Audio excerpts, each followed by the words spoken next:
Dalam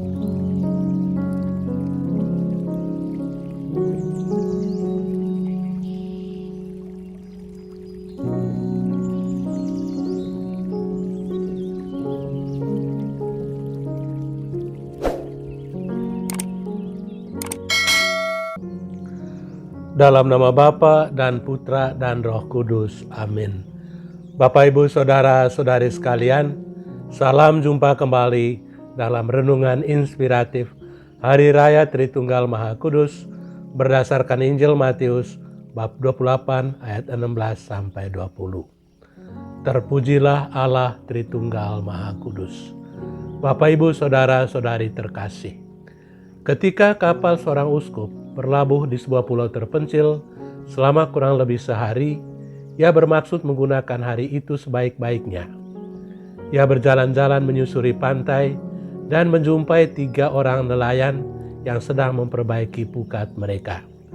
Dalam bahasa Inggris yang sepotong-sepotong, mereka menerangkan bahwa berabad-abad sebelumnya nenek moyang mereka telah dibaptis oleh para misionaris.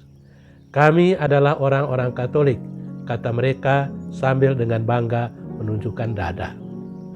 Uskup itu amat terkesan. "Apakah kamu tahu doa Bapa kami?" tanya Bapak Uskup. Mereka menjawab, "Kami belum pernah mendengar doa semacam itu." Bapak Uskup terkejut sekali dan berkata dalam hati, bagaimana mungkin mereka ini dapat menyebut dirinya Kristen kalau mereka tidak mengenal sesuatu yang sangat mendasar seperti doa Bapa kami. Maka ia bertanya lagi, "Lantas, apa yang kamu ucapkan kalau kamu berdoa?" Ketiga orang itu menjawab, "Kami memandang ke langit dan berdoa, kami bertiga, kamu bertiga, kasihanilah kami." Uskup merasa heran dengan doa yang ganjil itu. Maka pada hari itu, ia mengajarkan mereka doa Bapa kami. Sebelum meninggalkan tempat itu, Bapak Uskup menguji mereka dan merasa puas bahwa mereka bisa mendoakan Bapa kami secara lengkap. Beberapa bulan kemudian, kapal Bapak Uskup kembali lagi melewati pulau itu. Ketiga orang itu tiba-tiba muncul di situ lagi.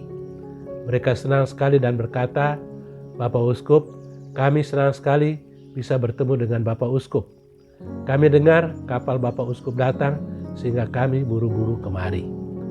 Tetapi Bapak Uskup bertanya kepada mereka, "Apakah kamu masih ingat doa yang saya ajarkan?" Mereka menjawab, "Bapak Uskup, kami sungguh-sungguh menyesal. Kami sudah lupa doa yang bagus itu. Ajarilah kami sekali lagi doa itu." Mendengar hal itu, Bapak Uskup agak sedikit kecewa, tetapi kemudian dia berkata, "Sudahlah, pulang saja dan setiap kali kamu berdoa katakan saja, kami bertiga, kamu bertiga, kasihanilah kami." Bapak, Ibu, Saudara-saudari sekalian yang terkasih, hari ini kita merayakan Pesta Tritunggal Maha Kudus, suatu misteri yang tidak terlalu gampang dimengerti. Ada orang yang berpikir tentang Allah Tritunggal di dalam istilah fungsi yang berbeda-beda.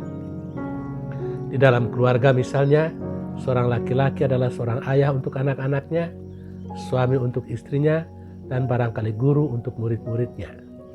Dia adalah orang yang sama, tetapi memiliki fungsi yang berbeda-beda. Hal yang sama bisa dikatakan tentang Allah Tritunggal. Allah adalah satu, tetapi dalam berhubungan dengan manusia, ia hadir dalam 3 pribadi, Bapa, Putra, dan Roh Kudus dengan fungsi yang berbeda-beda. Bapa adalah pencipta, Putra adalah penebus, Roh Kudus adalah penghibur dan pelanjut karya Kristus.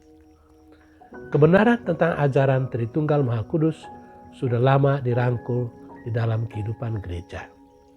Para rasul dalam membaptis orang-orang selalu menyebut dalam nama Bapa, Putra, dan Roh Kudus. Setiap pribadi dalam Tritunggal mempunyai peran di dalam diri orang yang dibaptis.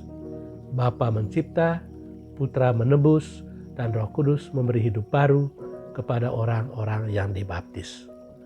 Selain itu, Bapa, Putra, dan Roh Kudus menciptakan suatu persekutuan di dalam Allah Tritunggal. Sebagaimana ketiganya membentuk satu persekutuan. Demikian hendaknya setiap orang Kristen membentuk persekutuan yang merupakan pancaran dari persekutuan yang ada di dalam Tritunggal Maha Kudus. Saudara-saudari terkasih, membentuk persekutuan mengandaikan bahwa kita menjauhkan segala bentuk ingat diri supaya kita dapat menjadi pembagi dari cinta Allah Tritunggal kepada satu sama lain. Sebagaimana Allah yang esa bisa memainkan peran yang berbeda-beda terhadap manusia, yakni sebagai pencipta, penebus, dan penghibur, maka hendaknya orang-orang Kristen dapat melayani sesamanya dengan tugas mereka masing-masing sambil tetap menjaga persatuannya dengan gereja. Maka di dalam hal ini, setiap orang Kristen hendaknya melihat tugas yang dilakukannya sehari-hari sebagai bentuk pelayanan terhadap satu sama lain dalam kesatuan dengan gereja. Tuhan memberkati kita. Amin. Dalam nama Bapa dan Putra dan Roh Kudus. Amin.